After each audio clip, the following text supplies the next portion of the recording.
manuscript better. I like to say that Sandy scouted me from the Twilight Zone, actually, because a friend of a friend saw one of my presentations on Mr. Serling, who, of course, was a friend and colleague and contemporary of Ray's. Check this out. Yes. I don't know if Ray ever wrote about plagues or pandemics.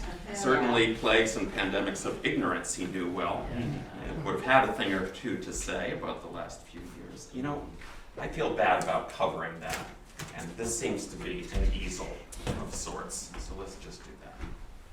Okay. Happy Pride Day and week and month, everyone. Use what you have. I used my Post-its at home to look this up. The relevance being, besides the fact that it's just always relevant to speak out for rights and equality, Ray was a committed humanist, and I think he would have liked this confluence of events today in his hometown. By way of introducing the opening pages of Dandelion Wine, a perfect opening, by the way, I'd like to give you a few dates. It is set in summer 1928, which means that the opening pages at the beginning of that summer are set in the first days, I'm assuming, of June, after Memorial Day, before the summer solstice. And so we could say that what you're about to hear takes place exactly 93 years ago today, right out there. It's pretty cool. Yeah. Also means we're coming up on a centennial of when the piece is set in just 7 more summers. So, I'll be available. Summer 1928. 1946, as a short story, an excerpt of Dandelion was first published, what would become the novel. 1953, a piece called Dandelion Wine itself was published in Gourmet magazine. Oh. In 1957, the first publication of the full novel, 29 years after 1928. 1974, a new introduction in the classic edition, a new introduction with a new poem, both the introduction and the poem entitled Just This Side of Byzantium, which is an allusion to William Butler Yeats's poem Sailing to Byzantium. That year, 1974, by the way, also the year of the summer when I was 12, just like Douglas in the book. 1997, the only completed feature film adaptation to date, and it was Russian, which tells us something about the relatability of this material, which I'll get to in a second. So today, yes, 93 years to the week, I think to the day, of when what I'm about to perform for you takes place. I have noticed that nostalgia is incredibly relatable and contagious, even if the period and place being remembered is not your own time of the past, not your own childhood. And notice too that summer seems to be frequently related to these sorts of memories, Dandelion Wine being all about a summer, Herman Raucher's Summer of 42 being all about a summer, my own coming-of-age novel Planet of the Dates being about the summer of 1980. Now watch this. This takes place in 1980 and was published 28 years later. This takes place in 1942 and was published 29 years later. This takes place in 1928 and was published 28 years later. What is that about? Not quite 30 years, a time to reflect with objectivity that you did not have in your 20s, and write either a coming-of-age book in the case of 2 of these, or in the case of Ray's book, a pre-coming-of-age, a coming right up to the edge of coming-of-age book. In a sense, it also makes sense as pre-coming-of-age for America, because there's one more summer after this summer, and then the Great Depression, and then World War II. Anyway, summer is when children find their agency and their freedom. And so I think that it's easier to be nostalgic sometimes about childhood summers than about childhood duties and obligations during the school year. And I'm going to read to you that short poem that Ray wrote for the introduction, Just This Side of Byzantium, and then go straight into the opening pages of Dandelion Wine, and let Ray have the last word. If I were to have it, it would be read this book. Read this book. This is the perfect time to read it. You could read the first third of it in June. the middle third of it in July, and the last third of it in August, and it would be perfect. That's whether you've read it before or not. Just this side of Byzantium. Byzantium I come not from, but from another time and place whose race was simple, tried and true. As boy I dropped me forth in Illinois. A name with neither love nor grace was Waukegan. There I came from, and not, good friends, Byzantium. And yet in looking back, I see from topmost part of farthest tree a land as bright, beloved, and blue as any Yeats found to be true. So we grew up with mythic dead to spoon upon Midwestern bread and spread old God's bright marmalade to slake in peanut butter shade, pretending there beneath our sky that was Aphrodite's thigh. While by the porch rail, calm and bold, his words pure wisdom, his stare pure gold, my grandfather, a myth indeed, did all of Plato supersede, while grandmama in rocking chair sewed up the raveled sleeve of care, crocheted cool snowflakes, rare and bright, to winter us on summer night. And uncles gathered with their smokes, emitted wisdoms masked as jokes, and aunts as wide as Delphic maids dispensed prophetic lemonades. To boys, knelt there as acolytes to Grecian porch on summer nights, then went to bed there to repent the evils of the innocent. The gnats in sizzling in their ears said through the nights and through the years, not Illinois nor Waukegan, but blither sky and blither sun, though mediocre all our fates and mayor not as bright as Yeats, yet still we knew ourselves. The sum, Byzantium. Byzantium. Dandelion Wine by Ray.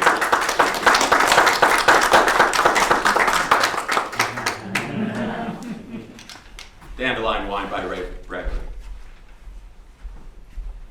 It was a quiet morning, the town covered over with darkness and at ease in bed. Summer gathered in the weather. The wind had the proper touch. The breathing of the world was long and warm and slow. You had only to rise, lean from your window, and know that this indeed was the first real time of freedom and living. This the first summer morning. Douglas Spaulding, age 12, freshly wakened, let summer idle him on its early morning stream. Lying in this third-story cupola bedroom, he felt the tall power it gave him, riding high in the June wind, the grandest tower in town. At night, when the trees all washed together, he flashed his gaze like a bleak beacon from this lighthouse in all directions, over swarming seas of elm and oak and maple. And now, boy, whispered Douglas, boy, a whole summer ahead to cross off the calendar day by day. Like the goddess Siva in the travel books, he saw his hands jump everywhere, pluck sour apples, peaches, midnight plums. He would be clothed in trees and bushes and rivers. He would freeze gladly in the frosted ice house door. He would bake happily beside 10,000 basting chickens in Grandma's kitchen. But now, a familiar task awaited him. One night each week, he was allowed to leave his father, his mother, and his younger brother, Tom, asleep in their small house next door and run here up the dark spiral stairs to his grandparents' cupola. And in this sorcerer's tower, allowed to sleep with thunders and visions, then to wake before the crystal jingle of milk bottles and perform his ritual magic. He stood at the open window in the dark, took a deep breath, and exhaled. The streetlights, like candles on a black cake, went out. He exhaled again, and the stars began to vanish. Douglas smiled and pointed a finger there and there, now over here and here. Yellow squares were cut in the dim morning earth as house lights winked on. A sprinkle of windows came suddenly alight miles off in dawn country. "Everyone yawn," Douglas instructed. "Everyone up."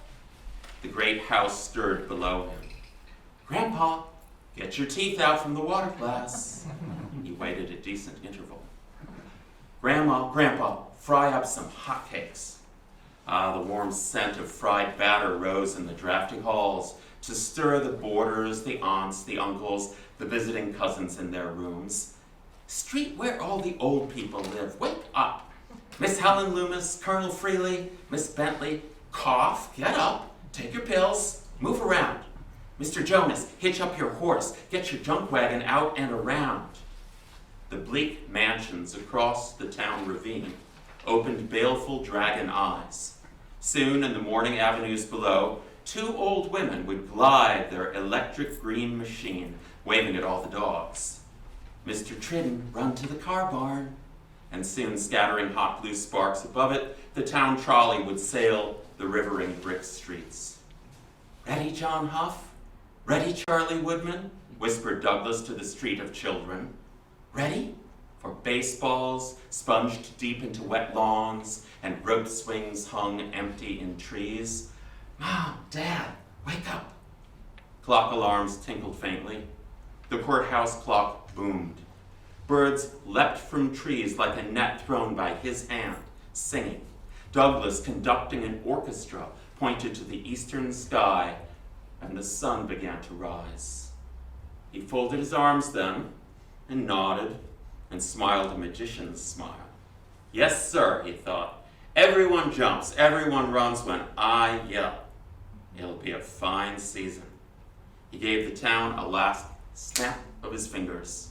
Doors slammed open, people stepped out, and summer 1928 began.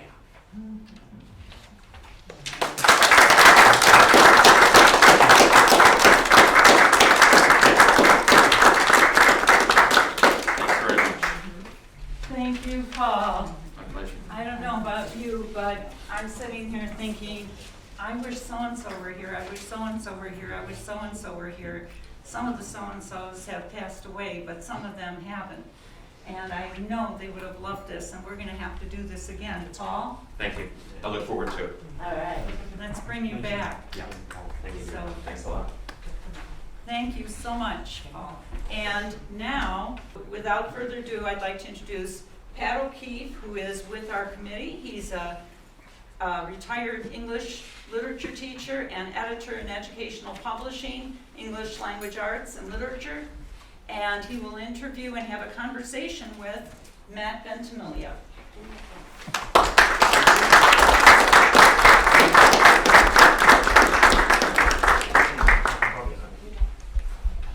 Thank you. I just want to mention that I actually was born in Colorado Springs, but I live in Simi right now, so I have to give credit to, for that hometown. The hometown. Matt, welcome. And I know a number of the activities that you've been involved in will be part of this interview. And your your studies of many topics, but a leading one being Moby Dick by Herman Melville, and the many ways that other artists have adapted. And of course, as you all may know, when John Huston filmed Moby Dick with Gregory Peck as we'll talk about how Ray Bradbury, who loved Hollywood from the time he arrived at age 13 in Los Angeles, or maybe it was 14. I know there was a stop in Arizona. Yeah, it was Right. back here for briefly. But we will talk about that. many, and I'm hoping that your own activities and career will sort of spring forward from your responses to the questions. We think about Ray Bradbury and futuristic novels, Fahrenheit 451, as he sometimes pronounced the title, being a future society, I won't go into it in detail, but in which firemen are no longer putting out fires because fires have been safety inventions and the like have made that unnecessary, so firemen are used by a government to do something quite the opposite. And Martian Chronicles, space travel, and the like. So in the early 50s, Bradbury was famous for these looks into speculation about the future, and suddenly Herman Melville's Moby Dick, set way back when. So how did it happen that Ray Bradbury became the screenwriter for the film Moby Dick? I guess most of the legend about that involves a short story. By the way, I'm going to just preface this by mentioning I had a stroke a couple of years ago, so I have some speech impediment. I'll try to go through that. But, apparently, Houston read the story, was then called Beast from the 20,000 Fathoms, in the Saturday Evening Post, and it appeared to him that it had similar kind of metaphor and language as Melville. So he contacted Bradbury, because by this time Bradbury had some cachet as a writer, and so this is the story. Now Bradbury later wanted the story to be called, I think it was The Foghorn, and in the anthology called The Golden Apples of the Sun, another reference to Yeats, I think. That's the first story, right? But the title of the Saturday Evening Post, and also the movie that was supplement stock, and it is about a sea monster, you could say, and so that is the connection I get. But of course, Melville wrote a very, very odd novel in 1851. It's very postmodern, that we would call it today, but it does have a, kind of an adventure story. It's, most of the plot is involving that. And I think certainly Houston had a great passion for making films that had some, strong male characters, his sort of forte, you could say. And so you can certainly read about the experience of Bradbury writing the screenplay for this film in this book called Green Shadow's White Whale. It's somewhat, it's very much fictionalized, but it's about his travels to Ireland to very feverishly write the screenplay for the 1956 Moby Dick. Now, my connection is that, I was a student at USC Cinema School, at the Graduate School of Cinema History and Criticism, and I happened to meet Bradbury there, and I decided that, first of all, I asked him if I could get permission to use one of his stories for a film that I wanted to make. He, denied my request. That's understandable. He didn't know who I was and so on. But then I asked him if he would help me write the thesis that I would have to write for my master's degree on the adaptations of Moby Dick. And I told him I'm going to cover not just the screenplay that he wrote and the Houston film, but other media adaptations. And illustration, music, theater, and then, of course, film. But in illustration, we would include comic books and that sort of thing, what we call sequential art, right? Which is like a storyboard for a film. So, and because we had this sort of bonding over Moby Dick, and I had a passion for it for some time. My father's from Massachusetts and had some familiarity with the fishing communities on the East Coast. And I also had an interest in the natural history of whales, how they became animals that live in the sea, originally from land animals, you know, tetrapods, they call themselves, that lost their limbs on the hind limbs, you know. But, and so wherever I would travel, I would attempt to, if I went to a site that was relevant to Melville. For example, in 2001, I visited the home where he wrote Moby Dick in the the western side of Massachusetts in the Berkshires, a place called Arrowhead. There's actually a museum now. I would get photos of those places and send them to Ray as either in a card or in a little album, that sort of thing. He always appreciated that because he could really travel very much himself. As you probably know, he didn't like to fly. There's another, story. But anyway, that's a start. Thank you. We're used to the image of Ray Bradbury, the avuncular guy or grandfatherly later, but I like to remember that in the early 50s, when he was working on the screenplay, he looked like this. This is facing the title page of Sam Weller's wonderful biography of Ray Bradbury, which I have here. This one here, yeah. The Bradbury Chronicles. It's really worth a read. I have the Waukee Public Library's copy, but I'm going to return it. Or get hold of it, buy the book. It's certainly worth it. So we have Melville's Moby Dick, which was not a slim volume. Yeah.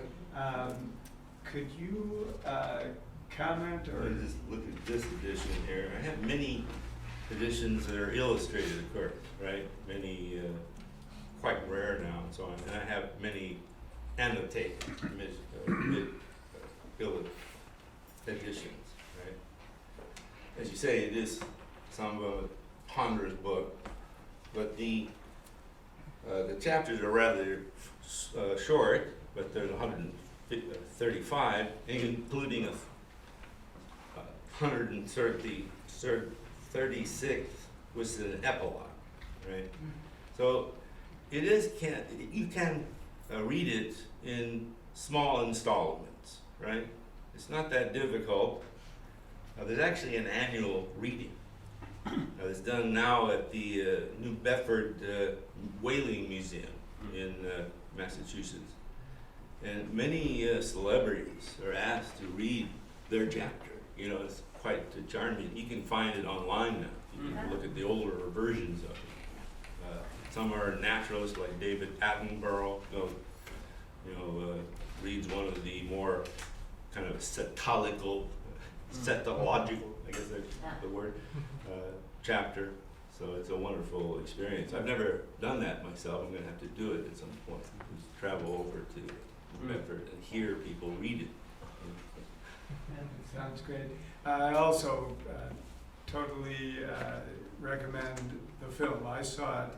Amazon Prime is one of the streaming services where you can find it. It was a great revisit on my part. Could you talk a little bit about the significant differences between the novel, Moby Dick, and Bradbury's version, which that's a huge John Huston's version? a huge subject, of course, but I guess one of the main differences that Bradbury chose to do is that eliminated a significant character. One of the pagan harpooneers, whose name was Fedallah. He was a stowaway with his crew under the decks of the Pequod that Ahab had hired to help him hunt for Moby Dick, right? So Bradbury decided that, you know, it's a complex ensemble of characters, and maybe you could just simplify it by eliminating that character. But one of the great changes, though, that resulted from it is that Fedallah, in his demise, he is killed by the whale. At first they didn't know what happened, that one of the whale boats was abandoned, but they realized that he was gone, and they saw him the next day lashed to the whale, dead, but waving his arm as if to beckon the men to follow to their doom or whatever. Bradbury decided to give that honor to Ahab himself, Yeah. which is not ridiculous, because, you know, Ahab, before he throws the spear, before he attempts to kill the whale, he does declare that he would rather be towed to pieces while tied to thee, all chained to thee, right? So, you know, it's in his mind that he would, you know, accept that kind of fate rather than to give up killing the whale. So it wasn't unheard of, right, to think of that as a solution, you know, in adaptation. Adaptation problem is that you're trying to preserve what is called either the spirit or the letter of the work, right? Well, you can't always preserve the letter, especially some long narrative like that. You have to distill it, simplify it, and so on. But when you do Shakespeare, as you probably know, although they do edit it, make it shorter, perhaps, they do not change the language, because Shakespeare is almost revered as a great, wordsmith of the English language. I wish, in a sense, that we had that kind of respect for other writers, including Melville, and certainly Bradbury had some respect for Melville and tried to preserve much of the language. Now, it's not always Melville, but when it's not Melville, who is it? It's Bradbury. That's not chopped liver. You know what I'm telling you? He's really a great poet. So he had the same kind of sensibility to, you know, create the language and then to simplify the plot for a movie or Hollywood, you know, entertainment that has to fit in 2 hours. Now, you studied as a graduate student Moby Dick and Persians, but as you briefly mentioned, you had a lot of personal contact with Ray Bradbury and you know, follow-up viewings of the film and the like. What are some of the highlights that Yeah, the one that really comes to mind, the UCLA archive, you know, I had to, you know, look at that archive as well as the one at USC. They had a 35 millimeter of the film, of the Houston film, but it didn't have its opening credits and the musical, you know, opening. And when we would watch this film, which was frequently screened in Los Angeles, boy, it really disappointed Bradbury because he couldn't see his name up on the screen, you know? And he was fiercely proud of having done this. And so, you know, I just wish I wish that Warner Brothers, who made the film originally, but eventually it was purchased by MGM UA, so they were the owners. I wish they had made a 50th anniversary edition for home video or whatever. That would be in 2006. So what I did as a tribute to Bradbury is I made my own little liner notes, you could say, that you slip into the cover of the DVD. Had my own essay about the subject, and they use the frame captures of his name on the screen, you know, that sort of thing. So, yeah, that was one of the main, you know, experiences that I had, you know, when watching Moby Dick with him. Typically, I would sit behind him. He was in a wheelchair some of the times, you know, after 1999 when he had his stroke, much more massive than the one that I had, I'm afraid.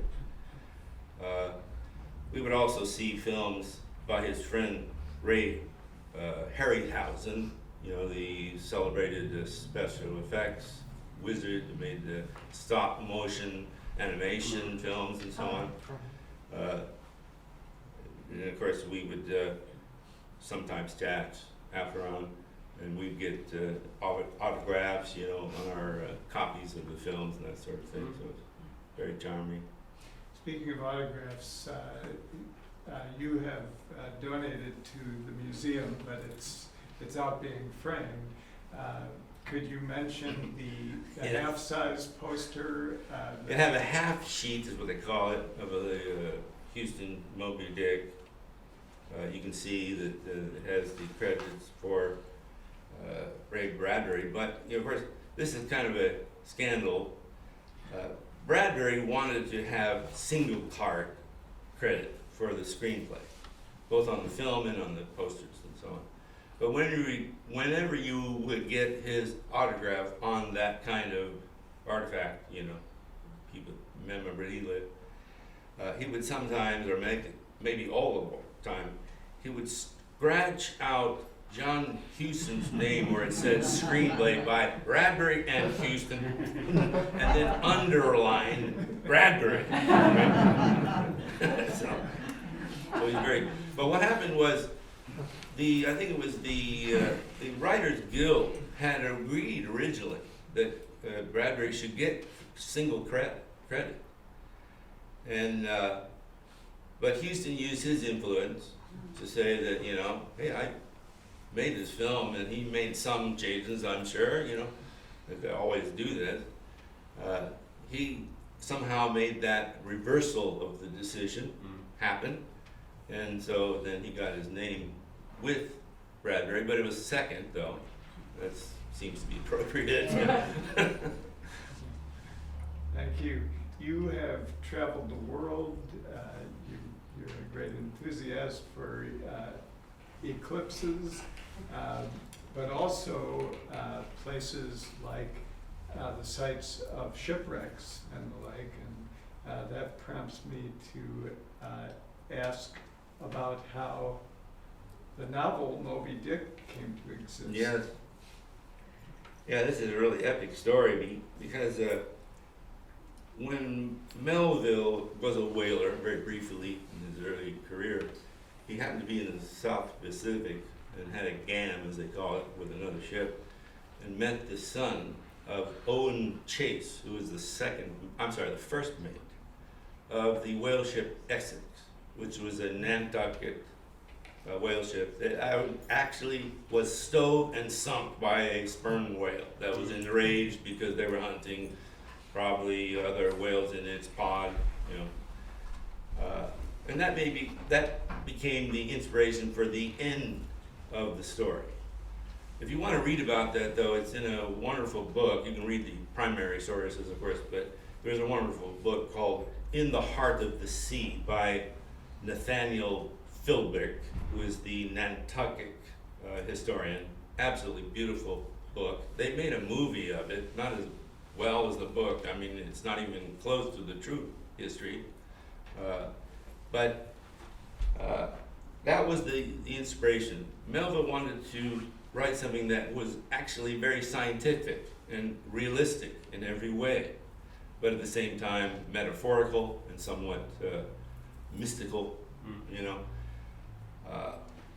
And then perhaps, I guess the other inspiration, there was a book from the earlier part of the 19th century called Mocha Dick, or the White Whale of the Pacific, written by a guy named Reynolds. Jeremiah Reynolds, who was a whaler. Mocha was an island off of Chile. Typically, you would name rogue males after a site where they were seen, near an island or something like that. So that eventually morphed into Moby Dick, right? So there's two sort of historical inspirations for the novel. And then, of course, Shakespeare, both Macbeth and King Lear, and then other novels, Gothic novels. He'd even read Frankenstein and those kinds of things. So he was really quite well read for a guy who was not, educated academically, right? He referred to a whale ship as his Harvard and Yale. So, thinking of the novel and the movie, next time you're in Starbucks, Starbucks, of course, is the first mate, and that's the origin of that coffee chain's name. And by the way, another thing having to do with Melville, if you're a fan of the music of Moby, he took that performance name because he is a descendant of Herman Melville. So the circles and the spheres all work together. You can learn all kinds of details, not only from Sam Weller's book, The Bradbury Chronicles, but by books by another of our friends, Professor Jonathan R. Eller, who wrote three-volume biography about Bradbury and his works and his impact on our culture. Sam Weller also paid a lot of good attention to that, and his fiction. So some great books out there for people who want to study it further. You mentioned the illustrations in different editions of Moby Dick. We know we can pay attention to illustrations in Bradbury's own works. Could you talk a little bit about Bradbury and illustrators? Yeah, there's a wonderful book called Ray Bradbury, A Life of Illustration. It's a large book. I want to say Jerry Weist is the name of the author. Certainly Bradbury loved illustrations, certainly in books that he read as a child, people like N.C. Wyeth. He had a passion for an illustrator by the name of Joseph Mugnani. I'm sorry, Mugnaini is the Italian way of pronouncing that, right? He illustrated very macabre, Gothic kind of images, very Halloween-esque, I guess you would say. So he certainly loved that. He also loved Edward Gorey, Adams, Charles Adams, of course, the creator of the Addams Family, things like that. And, that kind of illustration really appealed to him. I made a sort of bonding with him about the illustrations from Moby Dick, though, and there are a number that are well known, right? And some that are not very well known. It's usually said that it was Rockwell Kent made the first illustrated edition of Moby Dick. That's not true. There's actually at least two before then. Even one in the 19th century, they only had 4 illustrations, but still that's the start, right?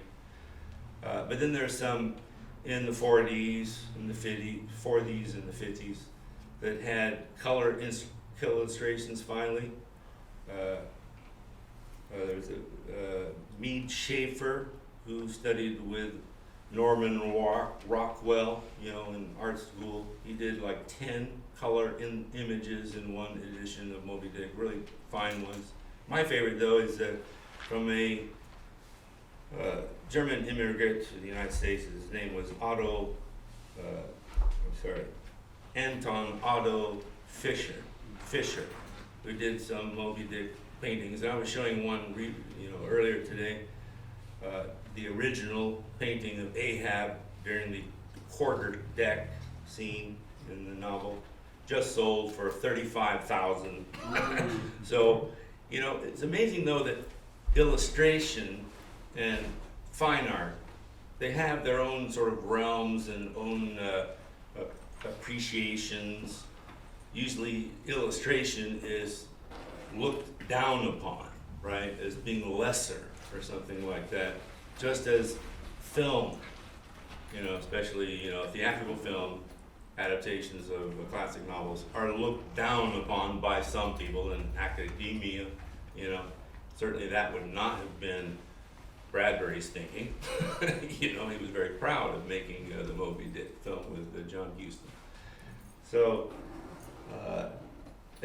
I hope that one of the things that the thesis that I wrote will eventually lead to, and there have been other adaptations of Moby Dick, not as good really as the one that Bradbury worked on, but you shouldn't say that you should not make a film version of Moby Dick. That was actually believed at the time in the 50s when they started to make the film, that academia said you should not do this, right? Moby Dick is too great to be grappled with, in such a pitiful medium like movies or something like that. It's ridiculous.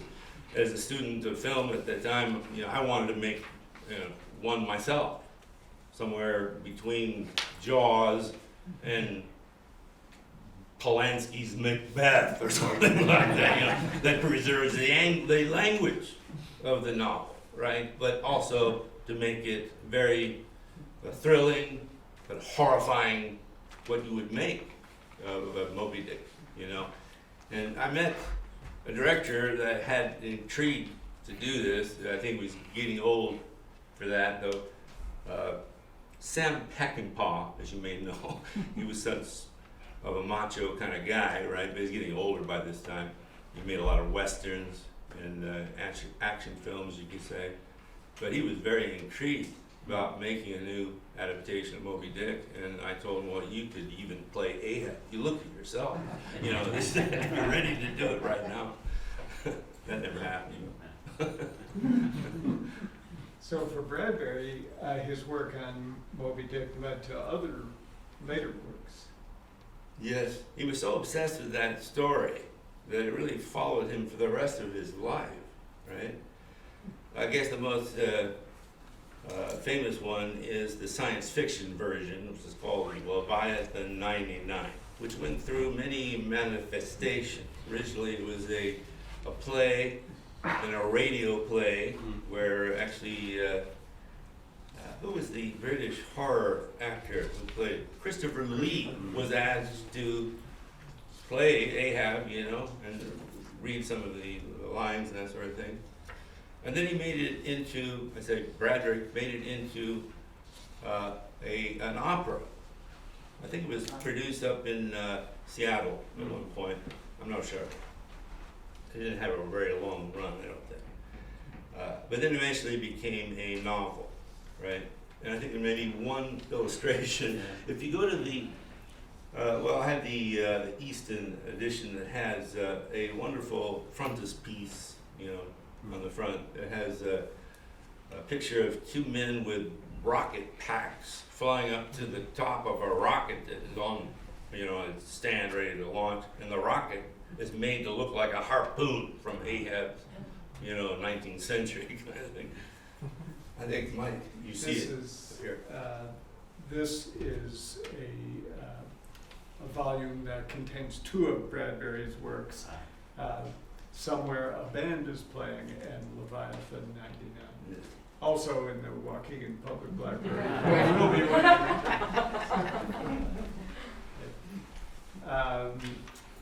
Yes, and by the way, I haven't found it yet, but BBC radio produced that.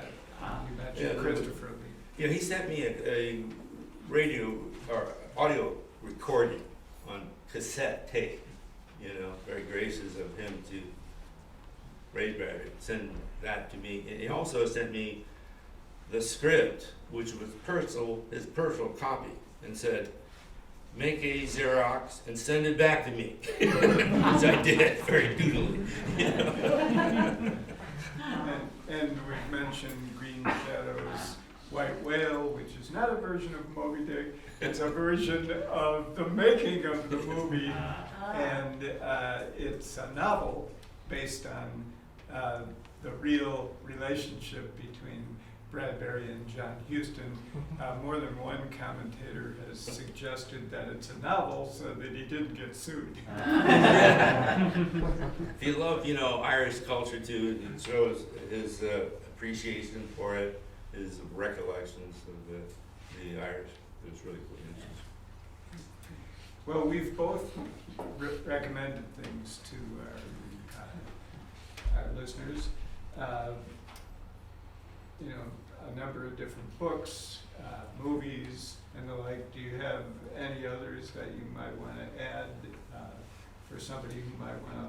Let's picture someone who hasn't read a lot of Ray Bradbury, or maybe caught many movies based on his works. Well, I wouldn't recommend just starting with the movies necessarily, right? I mean, I would recommend reading the stories. My first experience, I had a book that was written for, elementary or secondary school literature class that had one Ray Bradbury story. I think it was called The Dragon. I don't know if you're familiar with this story, but it's about some medieval figures, talking about a dragon that they have to slay and all this sort of thing. And by the end of the story, you find out that these medieval knights are somehow transposed through time to more modern times and didn't know what a locomotive was. It ends the story with this startling revelation, you might say. And then certainly I read the anthologies of his stories. R is for rocket, S is for space, the machineries of joy, and the golden apples of the sun, those stories, short story anthologies. And then the novels, eventually, Fahrenheit 451, I have to say that even though at first Bradbury had some issues with it, he thought it was very flattering that a great director, Francois Truffaut, had asked to do it. And he also talked Universal into hiring Bernard Herrmann to write the music. It is one of the greatest musical scores that he ever wrote. But he was a little bit disappointed, Bradbury, with the adaptation. However, after many years, he started to warm up to it, and even made adaptations of the story for the theater that almost emulated the ending of the film, more so than the novel, right? And so I think he realized that maybe the little glimmer of hope at the end of the Truffaut film was appropriate, right? And he also thinks that it aged fairly well compared to a lot of movies, and he wished that people would make more movies like this. So it's a great film because of music primarily, and also the poignant ending when the old man is teaching the Weir of Hermiston to his grandson, I think it was, at the end of the novel. It's quite charming. Well, Matt, can't thank you enough for So glad. speaking. Most pleasure, really, to do this. I hope If it's okay with you, I'd like to ask if anybody has any other questions you'd like to ask. Absolutely. Or if you would be willing, if someone, you know, has a question and maybe doesn't want to. I have a comment that was sent to me for this afternoon, from Mark Hammergren. Who knows Mark Hammergren? He is a he was an astronomer, PhD astronomer with the Adelaide Planetarium. He's helped us conceive the museum. That's great. John, he's from Waukegan. He is. You've I'll be damned. I never met him, but I've got him on the list. And he's Castlemaine. He's been on Chicago Tonight. And he's the go-to guy on Chicago Tonight whenever I've probably seen him. whenever they're doing space stuff. But he writes in, and I'm wondering if you know about this. He said, by the way, I recently learned of a minor but very Bradbury touch in Moby Dick. Yes. When Ahab traces the migrations of the spermaceti on his map, you know where I'm going? Okay. He finally comes to the place where he plans to meet Moby Dick, Yes, the okay. Bikini Atoll, Bikini, that's right. the site of the 1954 Castle Bravo hydrogen bomb test. Yes, The explosion was unexpectedly more than twice as powerful as anticipated and showered islanders and the crew of a Japanese fishing vessel with radioactive fallout. There was a great public outrage, although in the film the location is shown on a map only for a couple seconds without mention. Anyone in the audience at the time who was paying attention would have immediately made that connection. it would be, yes. I would imagine it would have been jarring. The association of the white whale with a force of unimaginable demonic power would have been clear. Yes. That's definitely very true. You know, Moby Dick was, in some sense, a Cold War film, right? And certainly, people, even with the novel, throughout its history and its appreciation, have always kind of projected onto it their own fears of their own times, right? So, for Melville's time, really, though, it was the rise of populism. He had somewhat ambivalent feelings about Andrew Jackson, right? Because he did, in a sense, expand the franchise to men who did not own property, but only white men, of course, right? There was, you know, he had no sympathy for people of color or Indians in particular, that sort of thing. So and he is this kind of, you know, you could say, brooding, what would be the right word for this? Charismatic kind of a leader, right? He mesmerized his audiences and so on. By the time you get into the Second World War, of course, everyone is thinking about Hitler and Stalin, that sort of thing, during the Cold War and so on. So I think certainly the Bikini Atoll was placed in there very deliberately to just, you know, kick people in the shin, for that moment. Because Moby Dick is certainly a symbol of the power of nature. And in the Western world, of course, we've always thought that we should control. Subdue is the word in the Bible, right? That it's our toy to do with what we wish, right? But obviously we can't do this, right? Nature cannot be controlled in that way. You can serve it, right? But you can't push the way back, right? You can't do that. So that's part of the problem of our age, I guess. Does anybody have any more questions? Well, I hope you. I have a question. Yes, please. You've been in Bradbury's house. You saw all those. But I've not been to the Bradbury house. I've been to the Melville house. Oh, the Melville house. Okay. Yeah. How did you meet Ray Bradbury? How did you go about Well, it was because of the being a student at USC. Now this is an interesting story because I was there during the groundbreaking ceremony to create the new George Lucas cinema building, right? Like it is around 79 or 80, something like that. And there was a big crowd out in front of Norris Cinema Theater, which is the screening house, you know, there. Most of the students wanted to get closer to Spielberg and Lucas, right? And Ray was standing there pretty much by himself, as if no one knew who he was, right? So I walked over and said, you know, you are the creator of this genre that these guys over here are now, you know, going to the bank with. But I told him, you know, you're really my spiritual father. And he threw his arms around me and said, you're my son. This has happened many.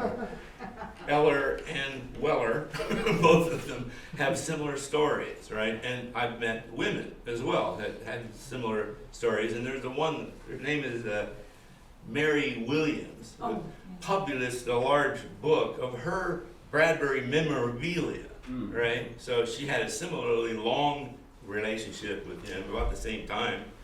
But she got more pictures. I have no picture of myself with Bradbury. I didn't want to really impose on him. I did once threaten, I should say, to show up at his door on Cheviot Drive there in Los Angeles with my theremin to play some music for him on Halloween. And he said, you can be my guest to do that anytime. Right? It never happened. The thing is, though, I did find an opportunity to do something like that. There was a production of The Machineries of Joy at a theater in South Pasadena, and Bradbury's company was called the Pandemonium Theater Company. The show was about to end its run, and they had to have a reception. You know, they had a courtyard that was decorated and catered, you know, food and that sort of thing. So I conspired with the manager of the theater to show up unknown to Bradbury and set up a theremin in the corner. And when he comes in, I'll be playing something, you know, like a theme from the day the Earth stood still or something like that, or Star Trek, you know, that sort of thing. And of course, he was very familiar with the theremin, which is an electronic. As you may know, it's an electronic instrument you play without touching, right? It's a very bizarre thing, and he loves the sound of it. It's a very ethereal kind of sound. So that was one of the treats I tried to provide for him.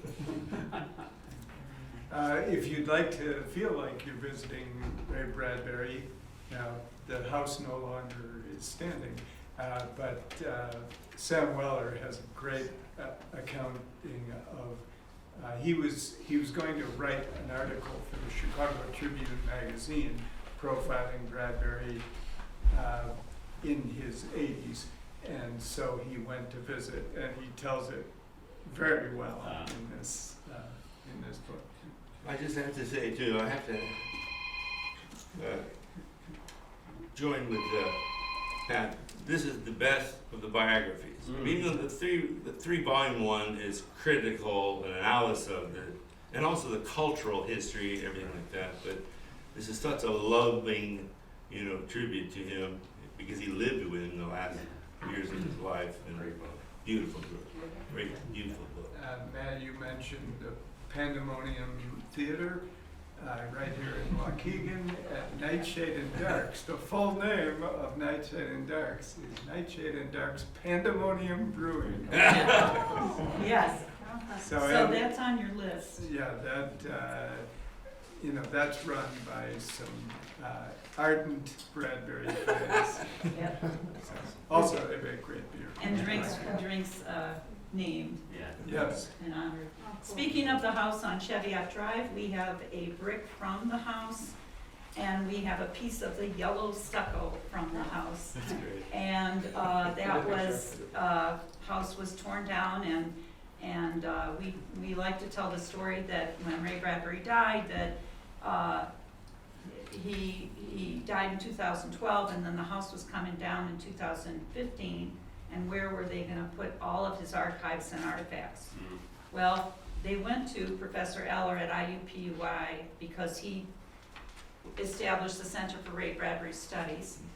350 boxes of his personal library books went to the Waukegan Public Library, but there was no museum in Waukegan to receive his artifacts and books. And so we said, well, what are we gonna do with the museum? Well, we'll make an experience museum for his universal themes. And you'll read in one of the programs you received that we've got 6 main themes with the floor plan over here of the future museum. So I hope you take the opportunity to talk to Matt now and to just say hi. We thank him from the bottom of our hearts for coming from Simi Valley, including us on your big journey around the Midwest, including the Adler Planetarium. He is a chaser of eclipses all over the globe. By the way, Globe. there is one, in the morning of June 10th, you would see it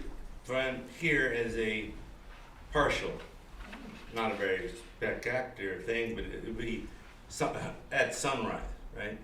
But I'm gonna go up to the northern part of Lake Michigan, where I would see it as an annular. If you go all the way to the top of the state, right? So obviously weather is going to determine when we see this. But the difference between an annular is opposed to a total solar eclipse. An annular occurs when the moon passes directly in front of the sun. But the moon is further away in its orbit, is an elliptical orbit, to make it appear smaller than the sun. And so you see a ring of photosphere all the way around. It's too bright to look at safely, of course. You have to have special glasses or filters and so on, unless the event happens at sunrise or sun just set, if you're able to look in the direction of the true horizon, right? Not where a mountain is in the way or something like that. So then you could look, but it's not nearly as spectacular though as what we call a total solar eclipse. When the moon is closer to the earth, it blocks out the sun completely, which then allows you to see what is called the corona, which is the outer atmosphere of the sun. It looks like luminous angel hair stretching for millions of miles in all directions in space. Absolutely a startling thing. There is one coming back to the U.S. in 2024. I would highly recommend that you go to Texas to see it, because if you go up to New England, it's probably going to be good weather up there in early April. So Texas is the place. So we're very glad that Matt included us on his journey, and I want to have a special thanks to you to Matt for the donations of his these posters and the framing, which we will be, and we'll have the story and everything. We're real excited about Moby Dick, and one of them is in Spanish. Okay. So, and I want to Plus have a financial donations, I think. thank you. And a special thank you to Chris Churchill of Kitchen Table Productions. Oh, you got tiny chicken. Tiny Kitchen. I got some messages. I would only correct you because it's my beloved cockatiel's nickname. I love my pet. And we're very, very grateful to all of you who have come. Just real quick, Civic Pride, you can tour the Bradbury stops that you have on the list that you got. In front of Nightshade and Dark, Pandemonium Brewery, there's going to be a drag event to go with the Pride Drive, so stop by there and have some fun with costumes. I think Ray Bradbury would have enjoyed the Absolutely. And so explore Greentown. Talk to Matt. You've all done so much, but if you care to volunteer, we welcome you. There's a sign-up sheet. Leave your number. I'll give you a call. And we have a gift store. If there's something you want, stop by. And thank you.